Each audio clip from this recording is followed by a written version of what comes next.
Hello, everyone, and welcome back to Return to the Realm, a rereaders podcast of the Realm of the Elderlings series by Rob and Hobb.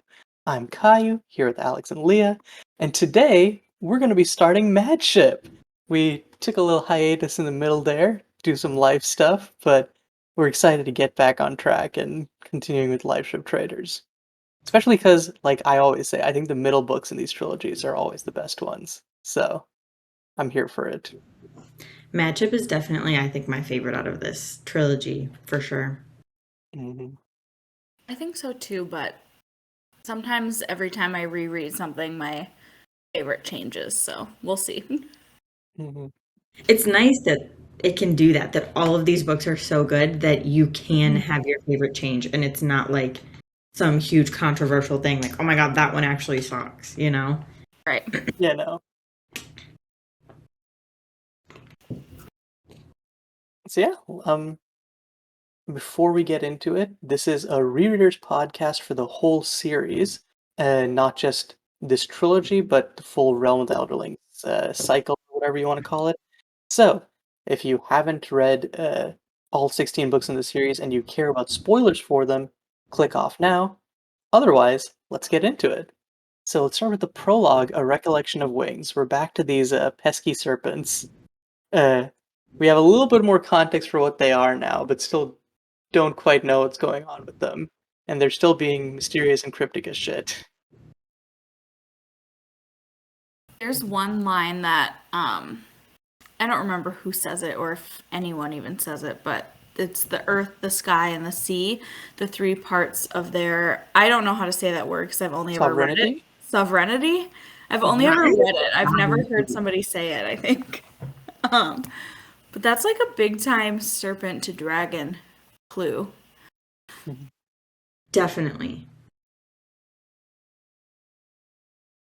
Also, I totally empathize with the only ever like read it and not seen it.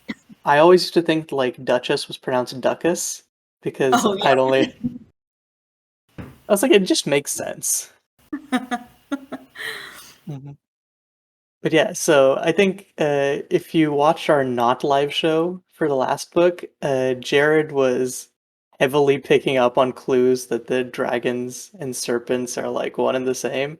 And I was like super shocked, but then like I'm reading some of this and I'm like, they're really laying it on thick. Mm-hmm. Yeah.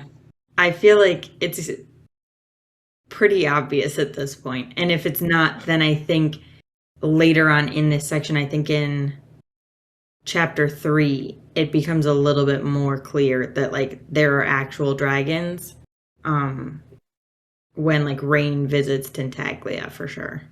Mhm.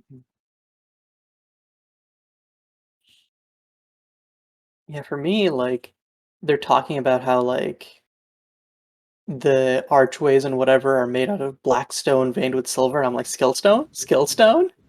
Mm-hmm. Yeah. And that's another thing that I wondered if the rereaders, or not the first time readers, would pick up on, because it's a pretty important part of the ending of Farseer. So, Well, I that, definitely didn't on my first read. I wonder if Julia will. I feel like she's very attentive, so she might. Yeah. mhm. Yeah, my only other comment for this chapter was the serpents refer to them as elderkind in this set chapter, when everywhere else I think they refer to them as elderlings. So that was I didn't know if that was like it just was like a weird thing because I never remembered that term being used, basically. Yeah. I don't either. Yeah, same. But maybe it's kind of like them saying elderkind, it's more like relating them to like closer to them, and then elderlings being like what the dragons would call them because they're like little elders, you know? Yeah, Oh, I that feel would like the It's like lings some suffix endearment or thing. whatever. Yeah, yeah.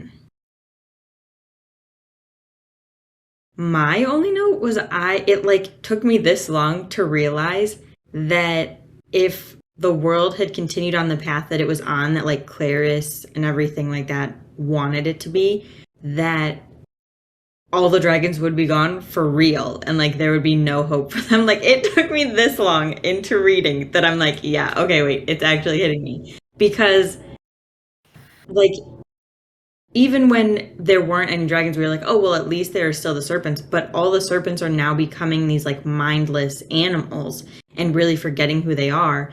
And if the fool hadn't set the world on this path and like helped out a little bit, then all of the serpents would have become like the tangle that Malkin and his tangle like met up with and like had to fight, and then dragons would be lost for real and there would be like no hope of them ever coming back. So it's really like kind of wild to think about. And it's also wild that like it took me this long to realize it and like for it to set in. It's that whole thing of like what one person's impact can do. Mm-hmm.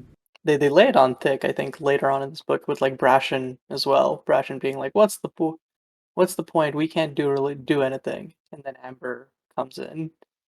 I remember this because I was looking back through. I had a bunch of notes of like, and when I first read this book of like moments that Amber sort of like lets slip that they're the fool a little bit, and one of those is like in a conversation with Brashen.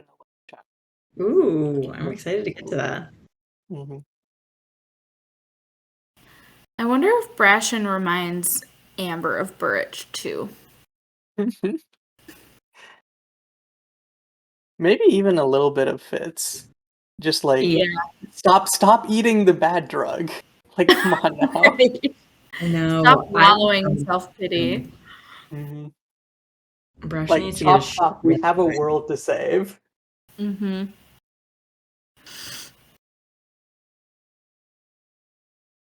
Yeah, okay. Let's get into chapter one of actual chapter one of the book. The Mad Ship. Hey, it's the same as the title of the book. Hey, it's also the name of one of our characters, Paragon. This chapter opens up on a conversation between Paragon and Amber. Um, and then I think I think that's the whole of the chapter. It's just sort of like a dialogue between the two. Also, excuse me if these summaries are a little bit scuffed. I read this like a month ago and did my notes then, so it's still jogging it a little bit. Reading Right. these. That's all right. I read it literally yesterday and can't tell you what happens in which chapters, so it's fine. It's fine. This conversation was one in which Amber was reminding me a lot of the fool, like the stubborn nature, and then there's one part where she says, "I have a keen ear for rumor and gossip. More than once, it's kept me alive." And that reminded me of like in the Fool because they basically operate solely on rumor and gossip when making all of their decisions. Yes. I had a line too that reminded me of something that the fool would say to Fitz. And it's Amber, and she says, "Can't you see I'm the only one who can save you?" Like that screams a line that she has said to Fitz or will say to Fitz. Like that's definitely something that has been repeated and will continue to be repeated. Mm-hmm. It's also really interesting because I think that if you're reading this for the first time, you could be like, "That's sus. That's kind of like not a thing that you're supposed to say," and like I feel like it could like lead to people mistrusting Amber. But it's just like from what we know of the Amber and being the Fool, they're so open that like that's just them being honest. Like, Yeah. I genuinely think I'm the only one who can save you. Like, It's come on. not cockiness or anything weird like that. It's like I've seen all the outcomes and there's only ones that I save you. Yep. Mhm.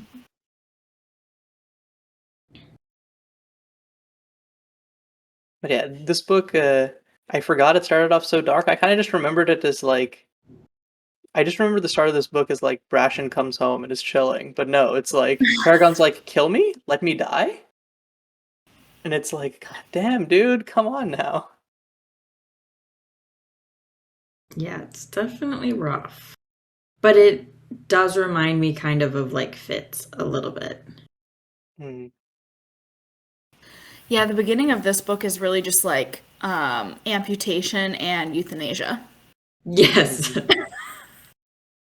Not in that order, but Right.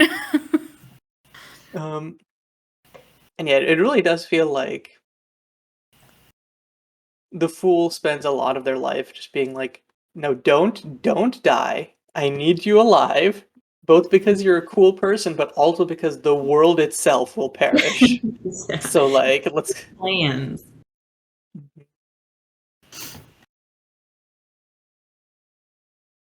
Yeah, another line in that vein that like hit me was Paragon thinking to himself that he should try new things while he still could. It might not be much longer before his chances to experience new things are gone forever. And like, there's something like existential horror wise of the idea of like, oh no, you'll still be living, you just won't get to experience new things ever again Yeah. because you'll just be carted off into essentially slavery. Yeah, that's. Or Paragon. I feel so bad, and it's so sad seeing the hope that he felt at the beginning when he's like, "Oh, see, my family would never sell me," and it's like, no, they definitely will. Mm-hmm.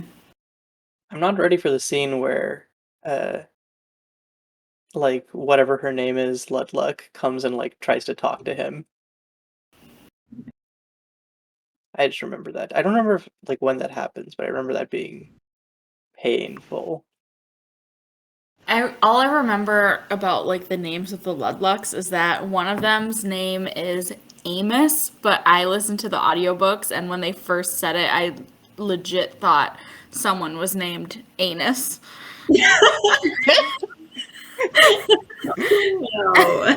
And I was like, why, Robin Hobb? Did you name a character Anus Ludluck? That's when you know they're a real asshole.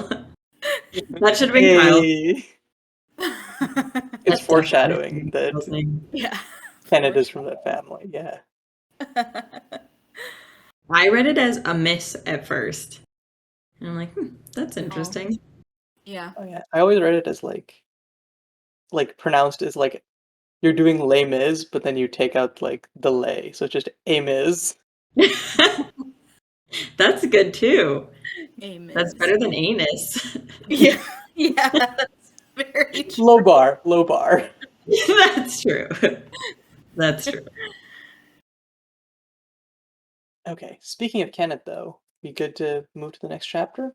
Yes. I have one more note, and it's just about like the end of this chapter because I thought it was very interesting that this one's Mad Ship and the next one's Pirate's Leg, and it goes from a whole Paragon chapter to a whole Kennet chapter.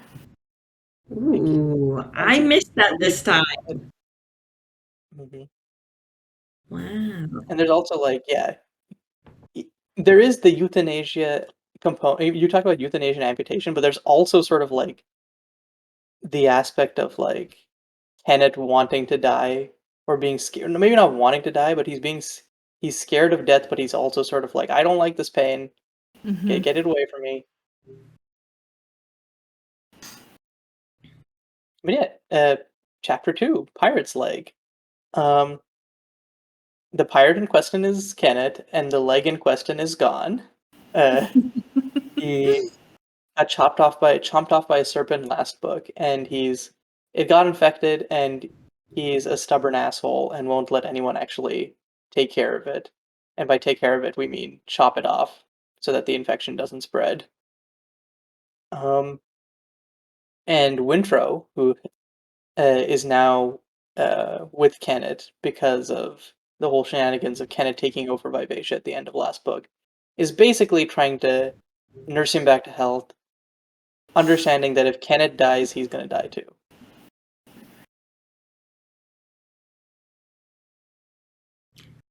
I definitely went into this chapter thinking that this is where the amputation happens just because it's called the Pirate's Leg. And I was like, building it up in my head, and then I'm like, it never happened. And I was like, okay. Feels fake. Yeah, definitely. Yeah. I was kind of on the opposite end where I was surprised that this was happening so early into the book because I kind of I kind of remember Kenneth suffering a lot more with the leg, but I think what it was actually is that I sort of like shifted where stuff happened in the books. Like I thought his leg got chomped off later in the first book, and then I thought it got amputated towards the middle of this book, but it's just that it gets chomped off earlier, so the whole timeline shifts. Yeah. There's like a lot of recovery time. Mm-hmm. And then he's like back to doing shit in this book still. So there's like a lot of middle ground we have to cover where he's like on the verge of death. Yeah, what happens is Bolt healing him like with the skill healing because of his leg, or does he get something else that happens? Because I was so confused. I'm like, when is Bolt coming out and they do the skill healing together? Something happens with the serpents that like freaks Vivacia out enough that Bolt comes out, I think. Or there's some traumatic event. I don't remember if it's with serpents or like a bunch of people dying on her deck again or a combination of the two. But something happens that like brings Bolt out. Yeah, I don't remember what it It's is. serpent thing. I think the And it's healing not thing might not be on like Kenneth, it that. might be on Wintro, right? Because when Wintro gets Oh, he when like he falls on top of the serpent and like burns his whole body. yeah. Yeah. That has to be Vivacia because Bolt wouldn't save Wintro, would she? I don't think so. Well, y'all are talking about both involved in some skill healing. I don't remember that at all, but the only possible healing I can think of is that. Well, Bolt and Wintro and the ship. I think that it's Bolt because she's like, I can show you things, I can teach you to do things that like all these other Oh, and like yeah. something happens to Kenneth and he's like in the stateroom or whatever and Bolt is like I think it's Bolt because she's like the dragon and like they know how to heal and like they shape their elderlings. So she like shows or like guides Wintro through skill healing Kenneth. But I just don't remember what happens to Kenneth to make him need the skill healing. Yeah, Probably like I the feel like I limb. remember him losing I another vaguely limb or whatever. remember it. Right. I don't know if he can't get stabbed or something weird like that. Like I have no freaking clue. So I was just assuming that it was something with his leg. And I'm like waiting for Bolt to come out and like fix the leg already, but like it's not happening. There's But a we're lot. also 4 chapters in, so I'm like expecting the whole action to be like in this section. I remember there being like a long section where Kenneth's basically useless and Wintro's like worrying about whether he's gonna live or not. Mhm. That let's be honest, Kenneth's pretty much always useless. So, Yeah, hard that's to true. tell. That's true. Definitely. The one useful thing he did was like stash Kyle away. I can't wait for that to happen. I'm so excited. I'm ready. He is such a fucking dick. I hate him. Mm-hmm. He's just so rude and entitled and barking orders at Wintro to like get him food. Like, are you kidding me? You are a prisoner and your son is doing this out of the goodness of his heart. If you're like this to him, he might just decide not to bring you food. And then you'll starve. Yeah, Kyle literally like there is nothing that Wintro could do that would be good enough. Like he'll yell at him for doing one thing, but if he did a different thing, he'd yell at him. Like he can't. Wintro The can't only win. thing like Kyle would be proud of him for doing is if he single-handedly killed every single pirate and then like knelt for him and went like, "Kyle, my father, I give you the ship back." Yeah, and even Yeah. then he'd probably be like, "Well, you shouldn't have even let them take it in the first place." And he'd be mad because Wintro didn't turn Vivacia to like love Kyle. Right. He'd be like crying and moping and throwing a tantrum that Vivacia doesn't love him. Mm-hmm. feel like Wintrow was trying to suppress his emotions a lot in this chapter, and I was like, don't let toxic masculinity win. It's so frustrating to see like Wintrow like make good decisions at some points and then like two steps back. Mm-hmm. Definitely. But yeah, talking of emotional intelligence, TM. One of the quotes I had from this chapter was Wintrow thinking back to Bernadal, and he's like, Bernadal used to say that one way to disperse fear and create decision was to consider the worst possible outcome of one's actions. And like, this was interesting because I feel like this is the type of thing that I've heard in like cognitive behavioral therapy. So I'm just thinking like Bernadal out here, just like a 15th century therapist getting shit done.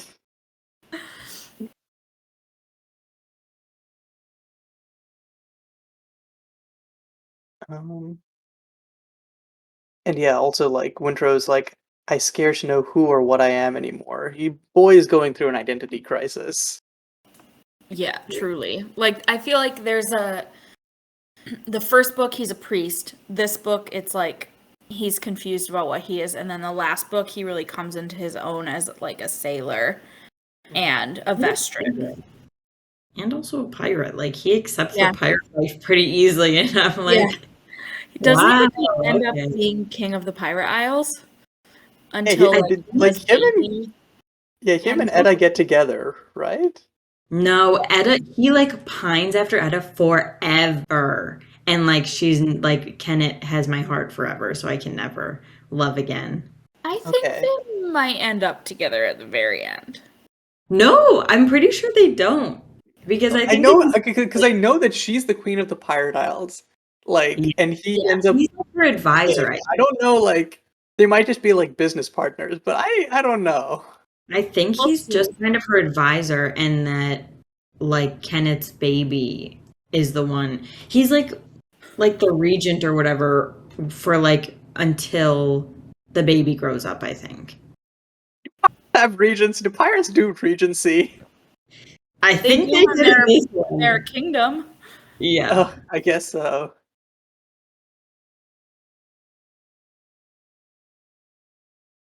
But it's also frustrating because like it's not like Wintrow was a priest last book, but he was also coming into being a sailor, right? It's sort of like it's not like a linear upwards or like curve from like pirate to priest to pirate. It's sort of like which is why Yes. it's so frustrating. Mhm. It's such a like a will he won't he moment. But it makes sense why it's like that because Amber does say that Wintrow and all of the Vestrites, I think, can kind of look at their fate and decide against it and like push against the tides of fate. And that's why she's so drawn to them in the first place. I So it feel makes like sense that Wintrow is like fighting his destiny of becoming like a sailor and then eventually a pirate. I feel like that's also just how life is. Like, you don't just go from one thing to another thing. There's like a long wishy-washy time where you're thinking about it and like a transitionary period I mean, until it's you're realistic. anywhere. And Yeah. Yep. it's realistic, which makes it relatable, which makes it acutely frustrating. Right. It's annoying. Like, you get to a point where you're like, you're not going to be a priest. Just stop talking about it. Mhm. Yeah.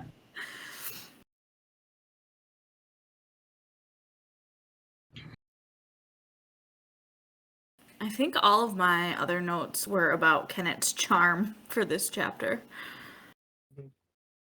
I have two notes only. And my first Really? Yeah, so my first one is Wintrow saying, I have little say in anything that happens aboard you anymore, talking to Vivacia, acting like he had very much say in the first place. Like, he never had any say in what happens.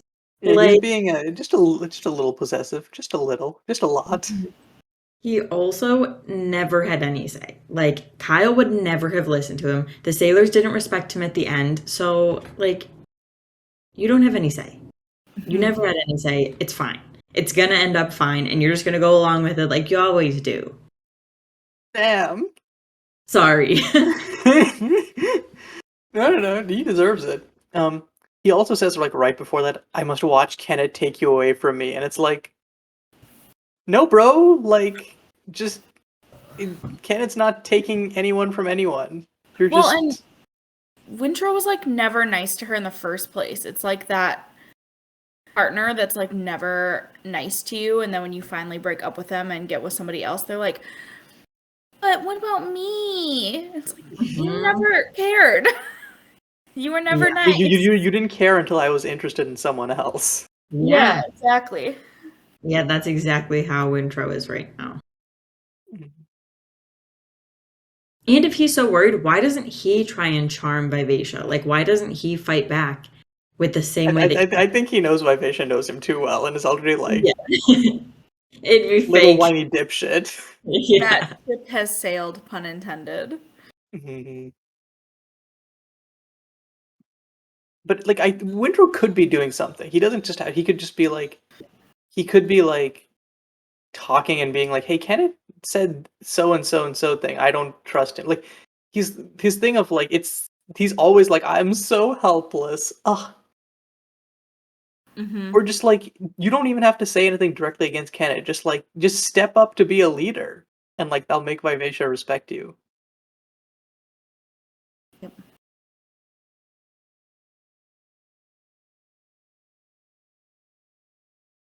Anyways, the charm. Tell us all. Well, I kind of got the sense that, like, I think a lot of the Wizardwood objects don't know that they're supposed to be a dragon because of, like, the familial blood waking them up and whatever, but the charm, I feel like, might know. And He definitely knows. yeah, and it keeps, like, trying to communicate with Vivacia in a sense, or, like, taunt her. And asks her, "Who are you?" And I think it's trying to like wake Vivacia up to that reality as well. That's exactly what I put too. Yeah, yep, like trying to bring out Bolt. And then also my other thing was the way that Vivacia and the charm communicate reminded me a lot of the skill, especially when Vivacia refers to it as invading her mind. I feel like that's the way that Fitz compared Serene and Justin or Will with this skill and what they would do to him, like invading his mind. The similarities and descriptions kind of struck me. And she pushes him away, and it's so easy for her because she's so much bigger. That's definitely like the skill. Yep. It's interesting that like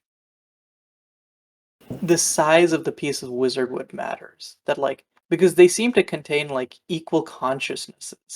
But it's like the more wizardwood it's made out of, the more power it has.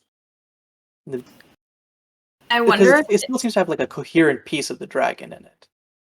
right. I wonder if it's like that's more dragon material. That's what I was thinking. Well, I think it's got like more of the like memories and stuff in it. Because Yeah. don't the older dragons help to form the cocoons? Yep. So it's like a mix of the old dragons and like the ones who would have been. So like more ancestral memories, TM. Yeah. Right. That makes sense. I'm just so confused about the charm's motivations, honestly, because like I know. on Me too. like why does it care so much about Edda? Like I can't tell what like is the message supposed to be that like it is Kenneth. Kenneth hates himself, and therefore like it cares about helping Edda because that screws over the actual Kenneth. Is it supposed to be that actual Kenneth genuinely cares about Edda somewhere deep down? That seems fake as hell. But like, yeah, I just don't get it. Like, what are you doing, funky little woodman? Like, what is your plan? hmm I don't get it either, and it bugs me because I do not remember getting an answer to that in this trilogy. Like maybe we'll get one that I don't remember, I just But remember, like, third book, the charm's like, "You're going to your destiny, Kenneth. Destiny approaches. Ooh, destiny." And I'm like, fucking give us something. yeah. Yeah, I don't remember either at all. I think that the charm has his own motivations, and I think it's more like the dragon inside the charm than it is like Kenneth. But the charm obviously knows all of Kenneth just because it's attached to him and like looks like him and stuff like that, but it's mostly like the little dragon talking. But why would the dragon care about Edda? Maybe that would have he would like want her to be his elderling or something like that. So he's like, she's mine, and he's got an attachment to her. Or Or he maybe, like like, knows if he knows like all that's going to happen to Kenneth already, he knows that she's important to like bringing the Pirate Isles together and ultimately like bringing dragons back or something like that. Like maybe he knows. but how would the charm have that much prescience, is my thing. I don't freaking know. He's a charm. He's just a Magic. fucking dragon in a piece of wood. Yeah. Dragons don't have those powers. We know dragons. Dragons are losers. Don't let them hear that. They'll definitely eat you. Uh-huh. Um,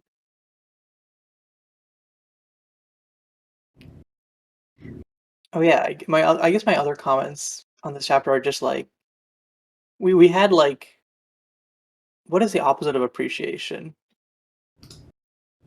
I don't know. I don't know what the word for that is. Well, we had the Disinterest? opposite of appreciation for Wintro, and now I'm having Wintro appreciation hour, where like Oh, yeah, we were hard on him. no, Yeah. no, no, he deserved it, but I like how Wintro manipulates the situation against Sadar when Sadar corners him outside of Kyle's cabin and is like, "What are you planning? Where's the like?" I don't remember what the specific thing was, but Sadar was basically like trying to get the one up on him and be like, "Yeah, you're like the captain's son. We shouldn't trust you."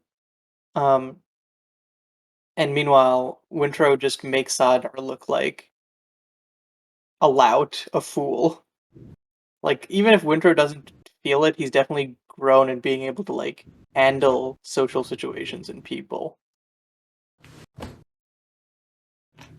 Yeah, I noticed that in this whole section. Like, he's better about talking to Sa'adar, and then when he's talking to Brig as well in the last chapter, he, like, thinks about what he's gonna say to get what he wants. Like, he's getting better at manipulating the situation to his benefit. Lovely I example of that is that he's thinking before he's talking. Thank God. We've reached step one. Right. I noticed something similar like that when he's with Kenneth.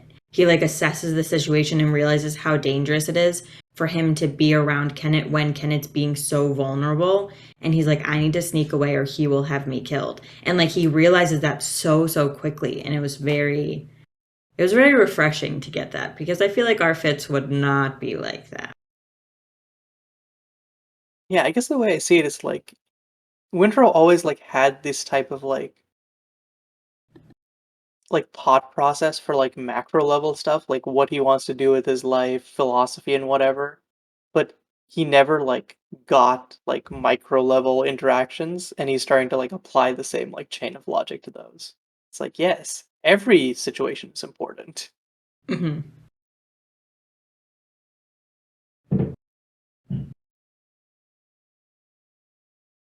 Um, oh yeah, also, looping back around to the charm, uh, the charm says at one point, oh, talking to Kenneth about Wintro, "Do you desire him? Would you do as you were done by?"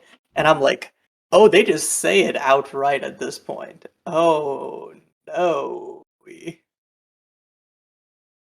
But yeah, you can like, Yeah, I picked up on that too. I was like, oh, they just tell you outright. mhm. And none of our first-time readers picked up on it. I guess it's a smaller thing and it's not noticeable on the first read because you're like so focused on the dragons and the serpents and trying to figure that stuff out that you don't see the smaller. And you also like we don't quite Important. like at this point like there's like mentions of Egrot, but I don't think that like you can. I think that you'd have to be pretty sharp to like put together all the pieces with like Kennet and Egrot and all of that. So it's just Yeah. sort of like done by whom? Okay, I'm moving over. It's also just such like a horrible thing to consider, right? Like I feel like it's Mhm. one of those things where like even if someone thought about it, you probably wouldn't like say it as a prediction or like hold on Yeah. to it just because it's like, nah, that's so out there. Hmm. But it's not. Mhm. And like maybe not even out there because we already talked about like Brashen being molested and Althea being molested in the first book, but like still not something you want to think about. Not for poor Wintro. Hmm. There's another clue when in the next chapter when Kennet's like passed out. I think it might be after they cut his leg, but it might be before, I don't know. It is after. When he's like talking, he's like, "Please, I'll be good. I'll listen. I'll obey. Please." It's like, Yeah. oh, Yeah. It's rough.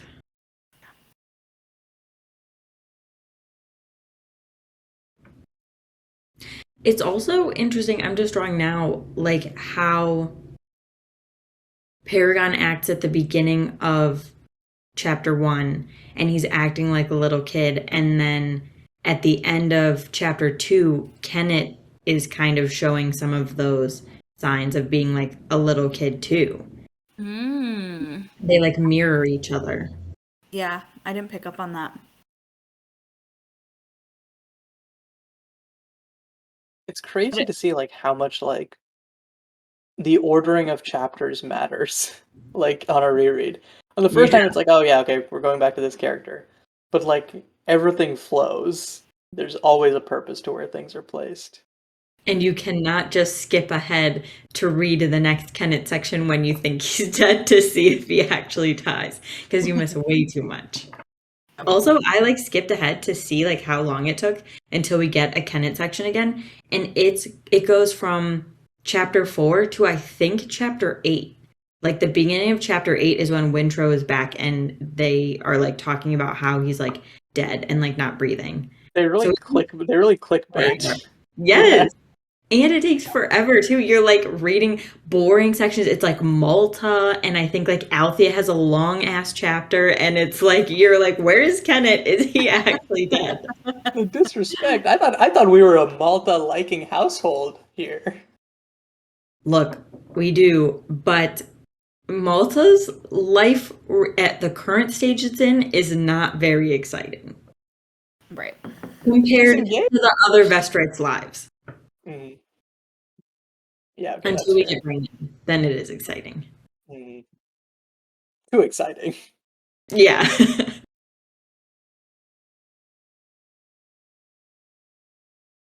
Um, my last note was just like the last line of this chapter where Winter's talking to Kenneth, and he's talking about like the process of the amputation. He's like, "I'll have your life in my hands," and then Kenneth's like, "Wow, yeah, that's." He says some bullshit about how like you must love that or whatever, and then Winter's like, "That's not what I mean. You're doubtless accustomed to such power. I have never even wished for it," and that felt like such a Fitz line to me. Like that's the especially at the end of Tawny Man, where they're like, "You should become king," and Fitz is like, what the fuck? I never wanted to be king. And it's like, and Shade's like, that's why you'd be great. Yeah.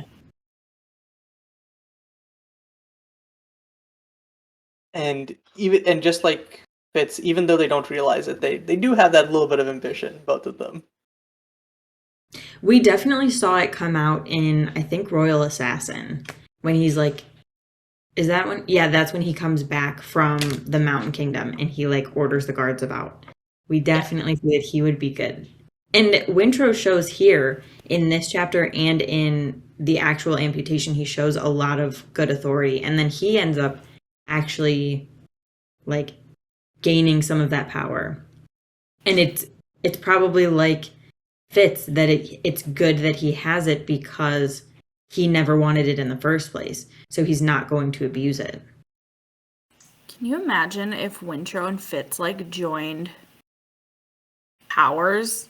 Joined forces. Joined forces? They would either be like unstoppable or they would be like cave people. Like they would just live in a hut and like in between. there's no middle ground. Yeah. Definitely. Is there like, do they actually end up meeting in like the live ship and whatever crossover near the end of the series? I think they do at the very end, and it's like briefly or something like that. And it's more like Wintrow talking to Althea or something. Okay. Definitely, like we've been talking so much about like Wintrow and Fitz meeting up. I need someone to write a fic of this, please.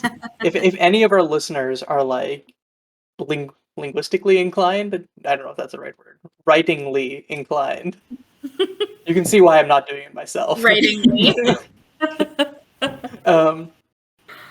Definitely like if you'd end up writing that, tag us in it, please. Tag us. Yep. We will use that and read that at the end, and we'll discuss it as an episode. Hell yes.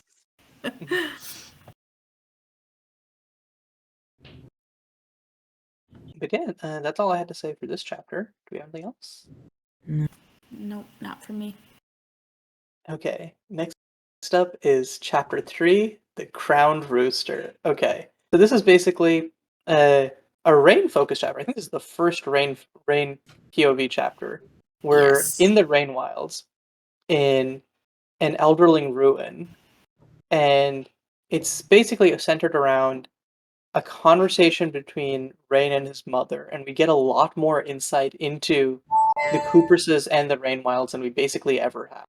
They've been super mysterious, and now we get like a lot more these are actual people kind of context.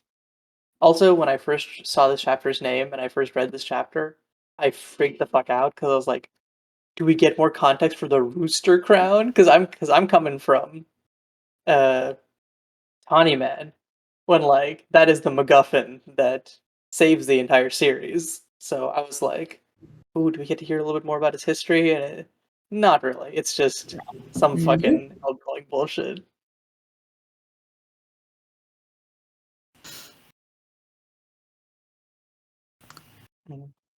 One thing this chapter reminded me of is like, have you guys ever heard about how, in the Victorian era, Europeans would go to Egypt or like buy mummies at auctions, and then they would have like parties with all their other rich friends and unwrap them together, and then they'd like grind up their bones and eat it for like, because they thought it would become like live forever or whatever.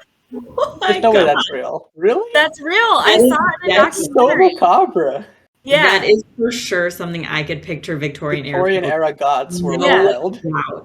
Yeah. No, that's like the Victorian era equivalent of like the Tumblr kids who go grave robbing or whatever. Yeah, right. Well, the way that the Rainwilders will just like go into the old Elderling cities and like loot stuff and then sell it. Or like, we know there's creatures in these wizard with logs, but when we make a ship out of it, it's expensive, so let's do it anyways. Like, and it's like they're probably dead, and if you can hear it talking to you, don't listen. It's just a memory. Yeah, it was giving me Victorian mummy eater vibes. I can totally see that. How many monsters can we compare the Cooperses to? Vampires, Victorian mummy eaters, you know.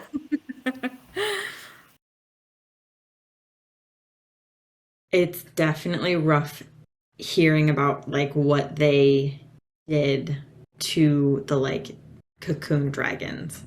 And it gets even worse later on. Like I know that they talk about how it like the like bodies slide out and stuff like oof. It's awful. It's a miracle that like Tintaglia doesn't come back and just raise the entire Rain Wilds to the ground. For sure. they are so lucky that dragons have kind of like Mellowed out. memories at sometimes that they like don't care. Well, I feel like their anger gets a little bit misplaced because they get really mad at like the trader families that have the ships. But I don't think that the people buying the ships knew what was going on to make the ships. Like, I think that was a very well kept Rainwild secret. I don't think Dragons they aren't had very smart about that sort of thing, though. They're like, well, yeah, I know, so you should have known. This is common knowledge. Come on. Yeah, They're not that's good at very that whole empathy thing. Yeah, right. That's super true. I forgot about that.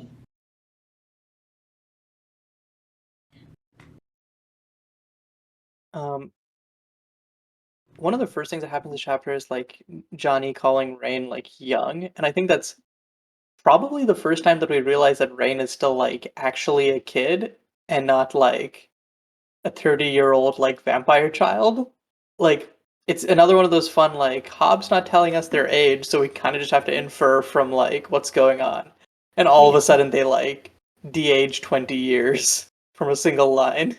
Yeah, that's Burrich. Mhm. And Shade. Yeah.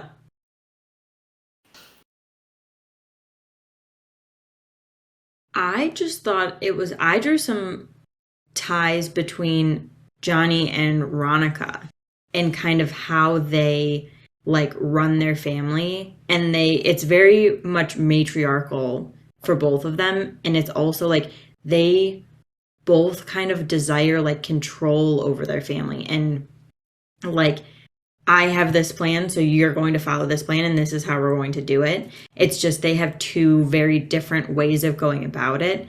Like, Johnny is much more, like, smooth and subtle. Like, she steers Rain in the direction that she wants him to go, but doesn't, like, force him. But she does it with, like, distraction and, like, then eventually, like, I'm your mom. This is what you're going to do right now. And, like, making sure that it's not seen as a question or any way that you can get out of it. While Ronica is very direct and kind of, you do what I say or else. And that clearly does not work very well for her family. And like speaking of her family, I love Rain being like, Malta is a woman who enjoys mystery and intrigue, and it's like true. And then he goes on to say, I think that was what first attracted her to me. And it's like, No, no, it was your no. money. Yeah.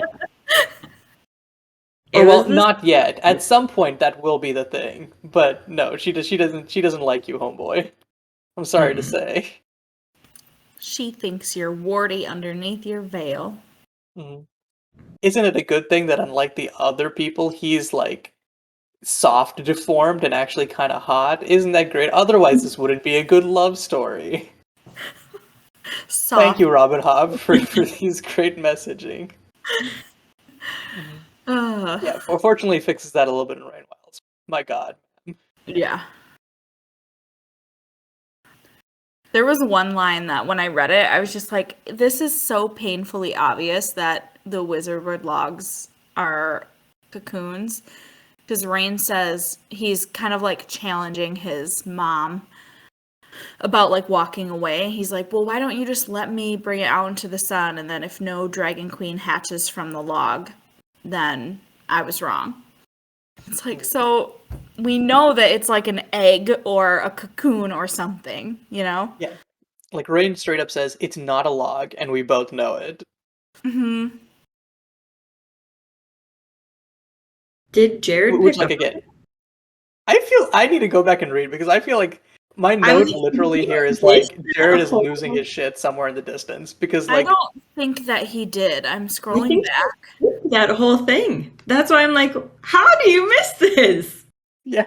Yeah. It's really funny, because, like, Jared's like, I'm not so sure about my wizardwood dragon serpent theory. Meanwhile, we're like, this is so fun. They're laying it on thick right now. Like, Yeah, we're like, this is the Like, most obvious thing in the world. how is he connecting the amber fool dots, but not the wizardwood log dragon well, he dots? connected them and then he just unconnected them. I think Yeah. it's really, we have to shout out to Assassin's Quest and the Stone Dragons for just like schmixing him, I guess. Well, also Julia. Julia was like, no way. Amber is not cool. And I was like, I cannot say anything in this chat. Yeah. I'm gonna That's say why I don't say anything. It is not safe for me to speak at all, so I like, don't say anything. sometimes I just want to put the eye emojis, but then I feel like that's even too much of a clip. Yeah, definitely. And it's also like it's a fine line to ride because if you say nothing, then it's like suspicious cricket chirping. Right. I think at one point I just put like interesting. Yeah.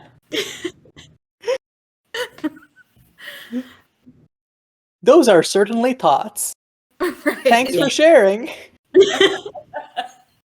You got some generic Gmail like autofill replies. Yeah.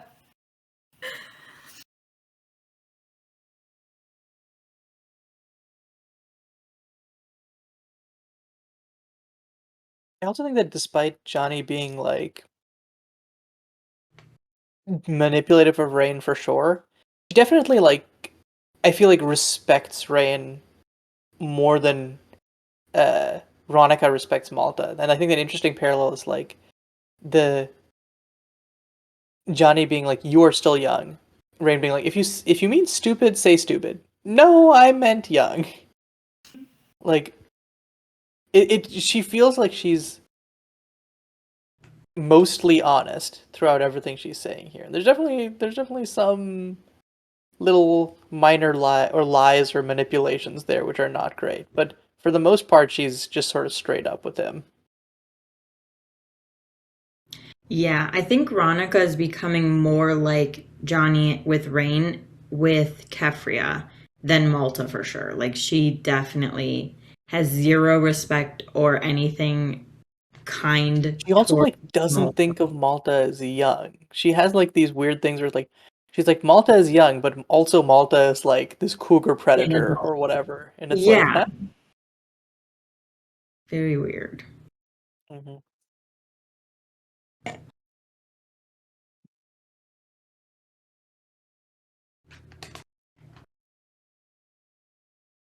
But yeah, I guess my last note is just I love this chapter. I think it might be my favorite chapter of the section, just because like it really like humanizes and contextualizes the Rainwilds people. Because the whole first book, it's like, whoa, they're like these crazy people who live up the river and have magic, but Mhm.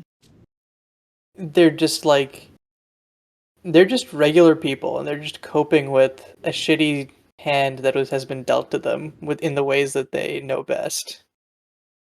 It's like pulling back the veil, literally and figuratively, Hmm. because we see a little bit more of like what they look like and how things can vary based on their appearances and like how they live and their family structures a little bit. So I remember like this time I wasn't as interested just because I know all that stuff now. But I remember on my first read being really excited that we were going to get like a POV of a Rainwilder because they were just shrouded in so much mystery that it was really intriguing. Yeah, and I think that I guess I was just thinking about this now. Like, it sort of feels like there's maybe an interesting commentary there on like how minority groups play into stereotypes into as a way to like I guess play nice with like majority groups because like there's a whole thing of like I feel like the Rainwalders really like lean into the we are mysterious, we wear veils and like all of that, and it feels like lots of that is just like to like keep the Bingtowners like afraid and like reverent of them. And Yeah. it's like, well, we're actually just people, but like if we just act like people, they won't accept that. So let's lean into their perception of us. Yeah. Mm-hmm.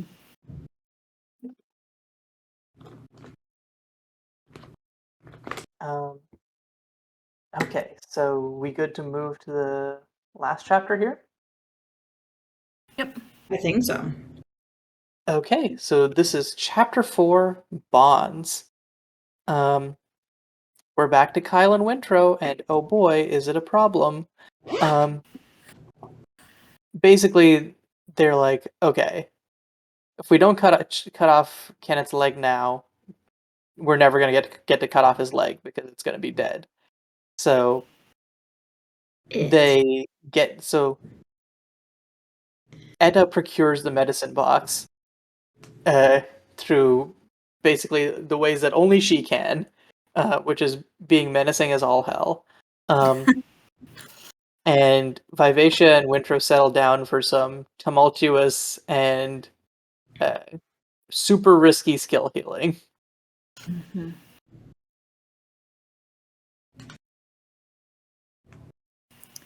When Etta goes to get the medicine box, and there's that whole like basically pissing match between her and Sa'adar. The charm, I think it's the charm, because Wintro turns back to Kenneth and he's still like passed out. But it says like Wintro wonders why Etta doesn't just kill Sa'adar, and the charm says something about like she likes to take her time and kill in private.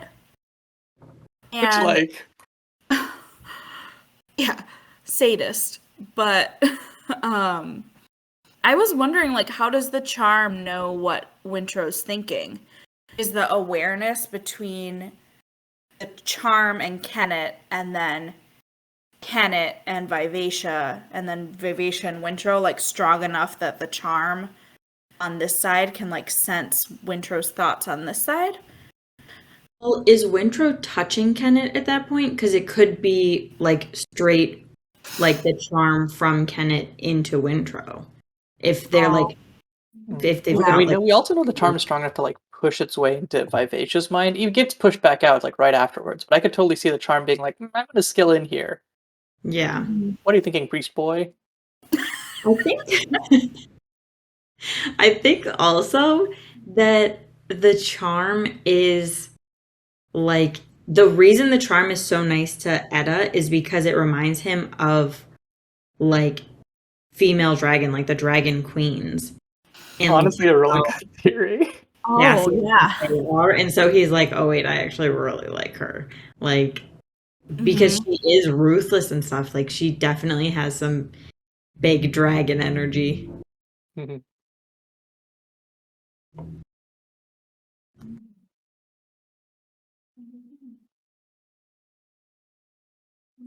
Um, yeah, which is also like why I hate the animosity between Vivacia and Etta. I'm like, just be friends. Right. Like, I actually kind of like it. Like it definitely makes sense why they're both like that, especially if Etta does have like some dragon qualities and tendencies. Like it makes sense that they would be fighting for like dominance over the male. Right. it's very territorial. I'm just like, I want everyone to get along. It makes me wonder if this series would pass the Bechdel test. Bechdel test. Yeah. I don't know that it would. Mm-hmm. I'm trying to think off the top of my head, but I don't remember. I think it probably does at a few points, but also I think that like Maybe like when Ronica and Kefria are talking or something. mhm. When they're I mean, talking definitely, about Malta, it does. Yeah. and Yeah. they definitely just like talk about finances at times. But Yeah, that's yeah. true. Yeah, I think that like the Bechdel test is sort of like good as like a quick litmus test, but also like I think like from the themes and everything, it's pretty like explicitly like feminist, or maybe if not feminist, just like Neutral. yeah, Yeah. I would agree with that. like there's definitely some like stuff in the third book that I'm not so sure about, but that's for the third book. Mhm.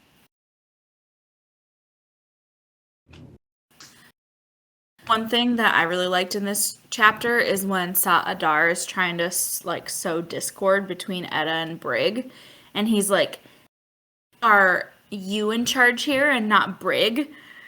And instead of it working, Brig just like cackles. Yeah. Yeah, I loved that. Brink's like, oh, you think I'm in control here? Okay, nice one.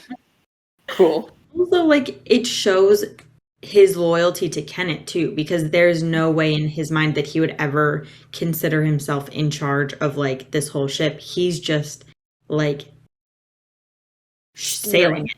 Yeah. Yep. Like, I think they explicitly mention, right, that like he just recently got this position of command. He's never been like a leader on a ship before. Yeah, Yeah, he he can't doesn't even read the know map or how to. anything like that. Yeah, like he doesn't even know how to get to wherever they were gonna go to get supplies Old because they Creek or lost the something. Marietta. Yeah, because they lost the Marietta. So he's like new to that role. Yeah. And Edda's definitely displayed her dominance throughout her entire time on Kenneth's ship. Like, there is no doubt in anybody's mind that she is the boss. It's interesting how much attitude can play a part because she's the only woman on this ship, but no one would ever dare touch her. Because they like respect Kenneth, but also for her own like ferocity. But like she would just kill them. yeah, but like when Malta's the only woman on a ship, she's like has to tell all of them that she's her period all the time so they don't like assault her. Yeah. It's a difference of the crew as well because she's on the ship full of like Chalcidians and Edda's with pirates, and pirates I guess are better behaved. But And I think also age too, because Edda is older and like experienced. Like, she knows what it's like because she was in the whorehouse and like the brothel and stuff like that. So she's lived through the hard times and knows how to like fight and survive.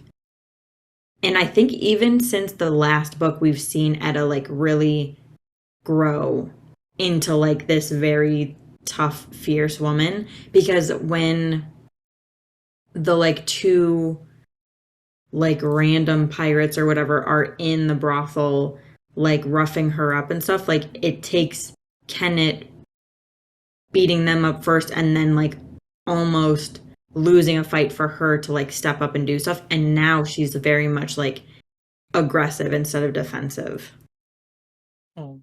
yeah, that's true. I'm so excited for like the conversation between her and Windrow, where she's like, "You're being stupid. Like, you need to change your philosophy on life." Mm-hmm. Also, while we're still talking about Edda, I made the comparison that Saadar is sort of like the leader of the Dai Li from Avatar, um, where he's like, I'm gonna manipulate all of them, and I'm going to like have a seat at the table, and it's like, no, dude, like no one takes you seriously. And y'all were like, that makes Edda Azula, and it's like, I guess it does. For sure. Edda does have the like angry, chaotic energy that Azula has. Yeah, but Kenneth has her cunning like drive for power for sure. And Kenneth also has her like, I trust nobody, and I'm like, and it's I am severely mentally ill. Loyal to no one, yeah.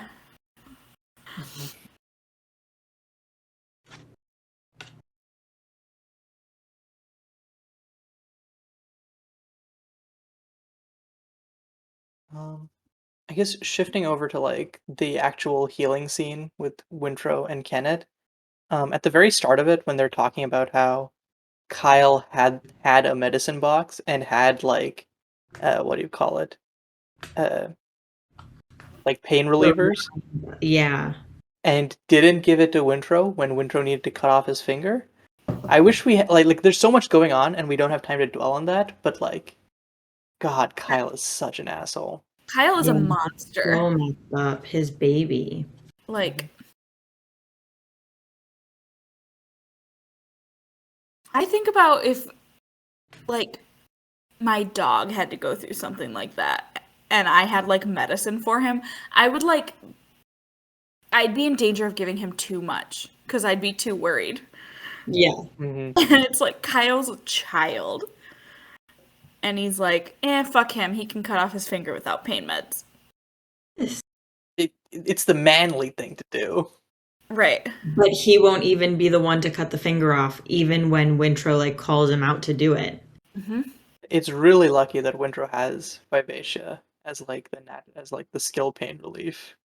And then Kyle gets mad at him for not like acting in pain enough. So He wants to see his son suffer. Kyle is ridiculous. He wants it to be a lesson of like, you are stupid and you made a mistake and now you're gonna suffer the consequences. And it's like, nope. Mhm.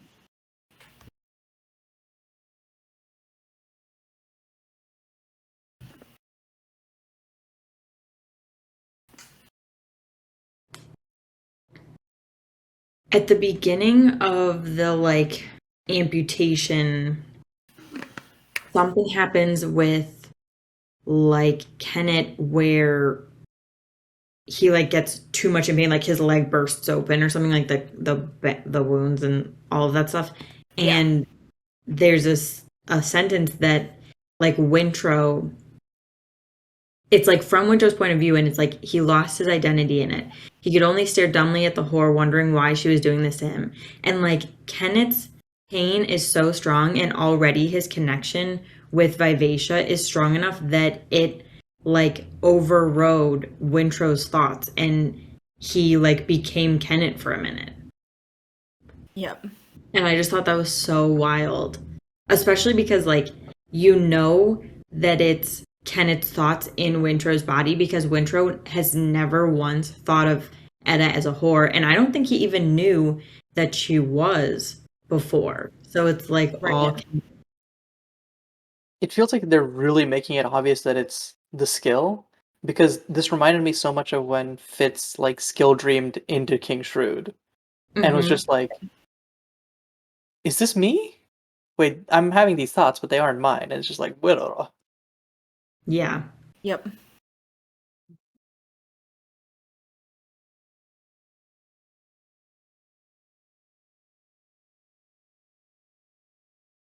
The amputation scene is really gross. It is so graphic. I forgot how graphic it is.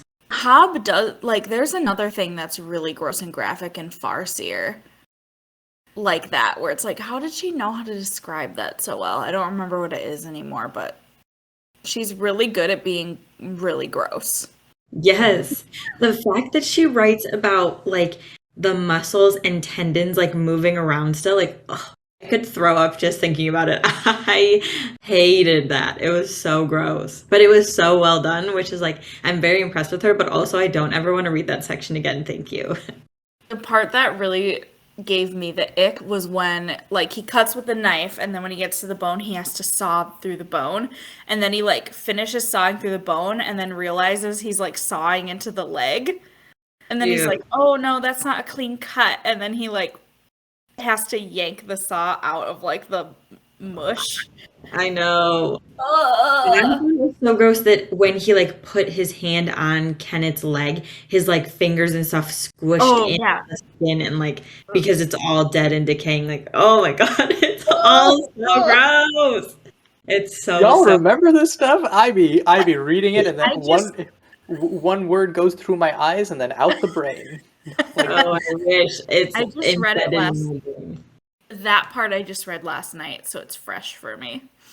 I don't think there fresh, will unlike be a Kenneth's time off leg. of that. It's so gross. It's really gross, yeah. And thank goodness, I'm just gonna say this. I am so glad that Vivacia didn't eat his rotted leg. I'm so glad that Yeah. he threw it over and the serpent got it and not Vivacia, because oh my god, that would be so gross.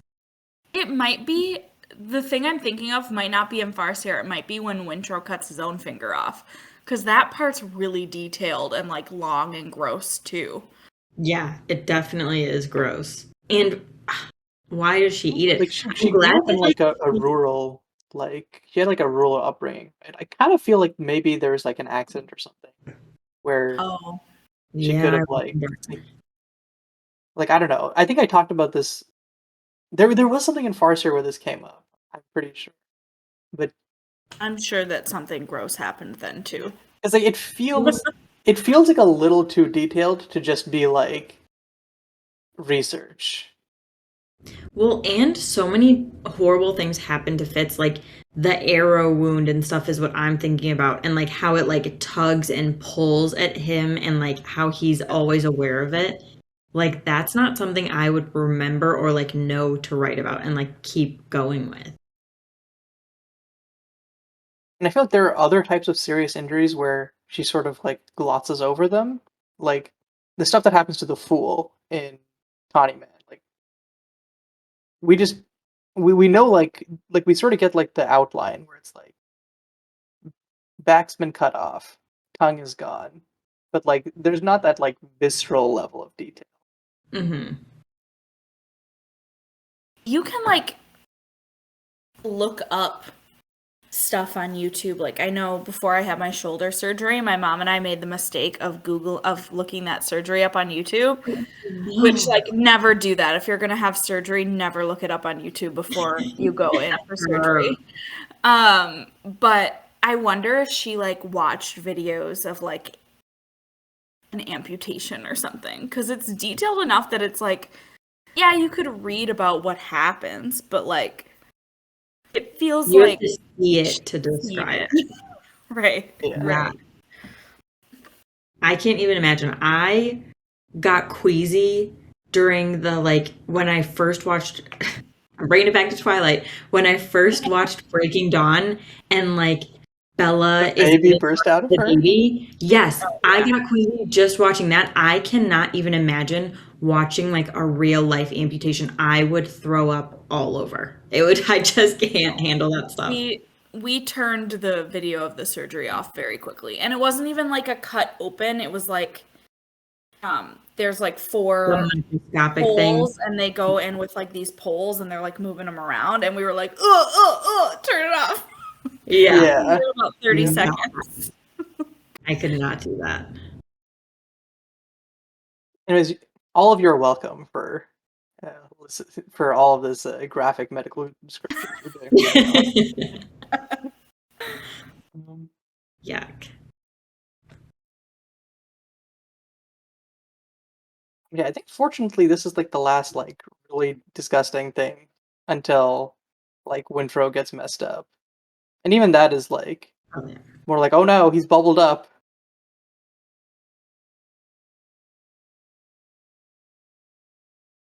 Oh, it also is really gross that he uses Kennett's hair as thread. That's come up before. Like, I think Wintrow maybe uses his own hair as thread, but like, as a person who hates loose hair, like, it grosses me out so much. Like, that's the thing that will make me vom. Really? The idea of, like, using it as thread is like, ugh. I thought it was so smart. I'm like, you know, that actually kind of makes sense. I wonder if that works in real life. I No. think it does, right? Because like the idea is that the Your body issue with other recognizes stitches it. is that like your body rejects them. Just like, take Mhm. measures to avoid that. Again, I am not a doctor, so don't fucking quote me. None of us are clearly. We But cannot it be confuses me certain. though, like, is his hair long enough? And like, how do you tie it off? Because it was like, oh, Edda gave him more of Kennett's hair for thread. You just like group it up together and then like tie it in a tiny knot at the end. Like, I don't get it. Well, so my uncle's a paramedic, like firefighter. So I asked him, like, whenever I think of random things that I'm like, I don't know this, but I don't want to Google. So I ask him. And when you're like sewing up somebody, like when they have a cut and you're supposed to do stitches, you do it like each little thing is its own knot. So like you tie one. It's not So like it's you not sew like up a clothes third. where you're doing the Right. same thread. It's Okay. like you do each one separately, but with Wintrow and the leg, I picture it being like, you know, the end of like a hot dog or a sausage where it's like a pinch at the end. I imagine him like going in and like making it a little circle sewing. That's how I pictured it. So like kind of got a little sausage leg. That's definitely not how it's described, but that's how I'm choosing to picture it from now on. That is totally how I pictured it. And like I like imagine it being like, you know, like those like circle pillows that have a button in the middle where they're like Oh, fluffy yeah. things. I was like, so it's like nice and pleated on the sides and stuff. Like it looks really fancy. That was how I pictured Winter sewing it up. I'm sure that's not correct, but that's what I pictured. He put pleats into Kennett's like extra leg flesh that he It makes sliced. it look nice. Yeah. It's, you know, a design He's an artiste. element. Yeah, of course. So that was my picturing of it. I love Thank you it. for that entry. You needed that. Like, genuinely. Okay, I don't think we're gonna top Kenneth's sausage pleated pillow leg. So I think that's as good a note as any to end on. Yeah. Yeah. Thanks everyone for watching. And we'll be back now to our weekly schedule. This will probably be coming out on Tuesday, but expect regular episodes on every Monday otherwise. Okay. Mhm. Thanks everyone for watching, and see you next time. Bye.